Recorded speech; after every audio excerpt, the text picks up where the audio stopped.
प्रविधिको प्रयोगले हरेक क्षेत्रलाई सहज बनाउँदै लगेको छ।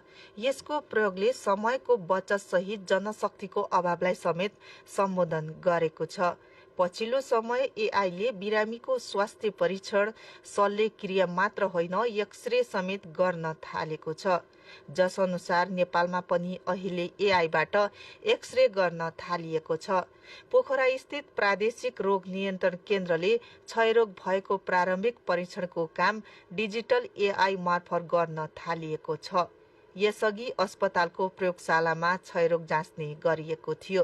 केन्द्रले गण्डकी प्रदेशका 35 देखि 40 वटा स्थानीय पालिकामा दैनिक रूपमा 100 भन्दा बढी क्षयरोग सम्बन्धी बिरामीको स्वास्थ्य जाँचमा एआई एक्सरेको प्रयोग गर्दै आएको छ। एआईले एआईमा चाहिँ फिक्स प्रोटोकल छ, यो भनेर एआईले हो भन्छ हैन। अनि हाम्रो फिजिशियन डाक्टर साहबहरूले पनि ठिक छ म्याच भयो, एआईबाट भयो, अनि उहाँले पनि हो भन्नुहुन्छ, अनि त्यसलाई चाहिँ डायग्नोस हुन्छ, त्यसको ट्रिटमेन्ट हुन्छ।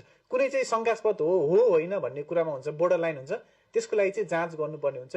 खकारको जाँचबाट पत्ता लाग्ने, अनि यहाँ ल्याएर चाहिँ पत्ता लगाउँछ। यो एकदम प्रभावकारी नै छ। अहिलेसम्म यसले धेरै बेनिफिट गरेको पनि हामीले भेटाएको छौँ।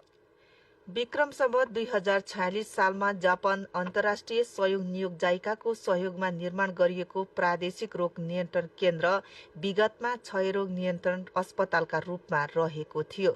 जाइकाले सन् 1970 देखि नै नेपालमा स्वास्थ्य संस्थाको भवन निर्माण, स्वास्थ्य उपकरण, यस क्षेत्रको जनशक्ति विकासका लागि अनुदान तथा प्राविधिक सहायता गर्दै आएको छ।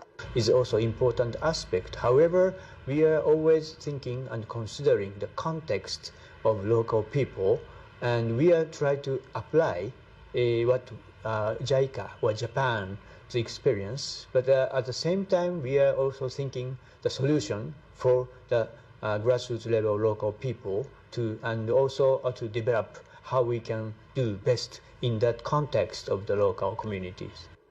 यस बाहेक नेपालको स्वास्थ्य, शिक्षा, कृषि, खेलकुद, ट्राफिक तथा विपद व्यवस्थापनका क्षेत्रमा जाइकाका 27 जना स्वयंसेवकहरूले प्राविधिक रूपमा सहयोग गर्दै आएका छन्।